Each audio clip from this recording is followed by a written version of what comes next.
Hi friends, నేను మీ రాధిక. ఈరోజు మనం గోంగూర పచ్చడి ఎలా చేసుకోవాలో చూద్దామండి. దానికోసం నేను 4 కట్టల గోంగూర తీసుకున్నాను. చిన్న కట్టలండి ఇవి. గోంగూరని ఫస్ట్ వాష్ చేసుకొని ఒక పాత్రలో పెట్టుకున్నాను. ఇదిగోనండి. మన ఛానల్ ఇంకా ఎవరైనా సబ్స్క్రైబ్ చేసుకోకపోతే సబ్స్క్రైబ్ చేసుకోండి. ఇప్పుడు నేను స్టవ్ మీద పెట్టి గోంగూరని ఉడికించుకుంటున్నానండి. ఇప్పుడు గోంగూర పచ్చడికి కావాల్సిన ఇంగ్రీడియంట్స్: ధనియాలు 1 స్పూన్ అండి, జీలకర్ర 1/2 స్పూన్, ఎండుమిర్చి తగినన్ని మన కారానికి తగ్గట్టుగా, అండ్ వెల్లుల్లిపాయలు తీసుకోండి, కరివేపాకు, పోపు దినుసులు తీసుకున్నానండి.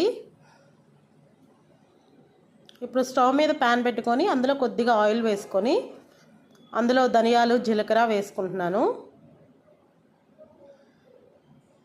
ఇవి వేయించుకొని కాస్త వేడెక్కిన తర్వాత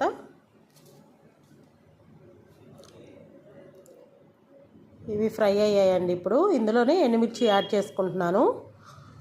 ఎండుమిర్చి కూడా బాగా ఫ్రై అవ్వాలండి.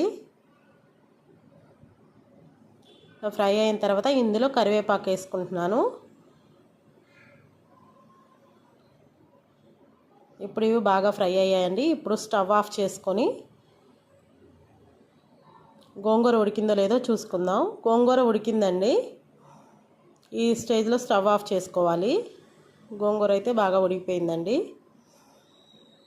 ఇలా ఉండాలి. ఇప్పుడు మనం వేపు పెట్టుకున్న ఎండుమిర్చి, ధనియాలు, జీలకర్ర ఉన్నాయి కదండి, అవన్నీ మిక్సీలో వేసుకొని వెల్లుల్లిపాయలు, కల్లుప్పు వేసుకున్నానండి. పచ్చడికి ఎప్పుడైనా కల్లుప్పు వాడితే బాగుంటుందండి.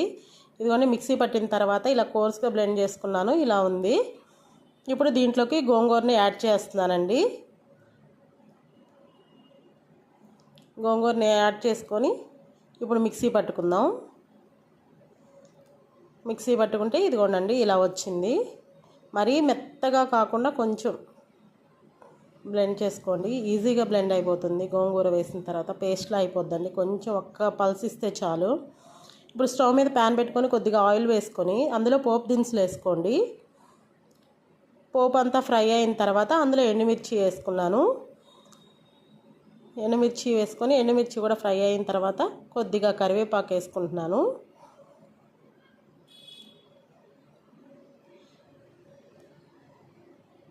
ఇవన్నీ వేగిన తర్వాత ఇందులోకి మనం ఇప్పుడు మిక్సీ పట్టుకున్న గోంగూర పచ్చడిని యాడ్ చేసుకుందామండి.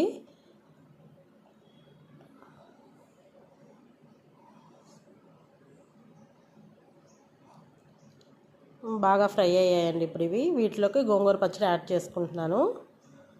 ఇలా గోంగూర పచ్చడి యాడ్ చేసుకొని దాన్ని బాగా కలుపుకొని ఒక 2 మినిట్స్ అలా ఫ్రై చేసుకున్నట్లుగా కొద్దిగా ఉడకనివ్వాలండి. కొద్దిగా ఆయిల్లో ఉడకనిస్తే అప్పుడు అది ఎక్కువ రోజులు నిల్వ ఉంటుందండి. పోపు వేసుకుంటే మనం బయట పెట్టినా కానీ ఎక్కువ రోజులు నిల్వ ఉంటుంది. ఇదైతే మేము 2-3 డేస్ బయట పెట్టి అలాగే తింటామండి. ఏమవ్వదు.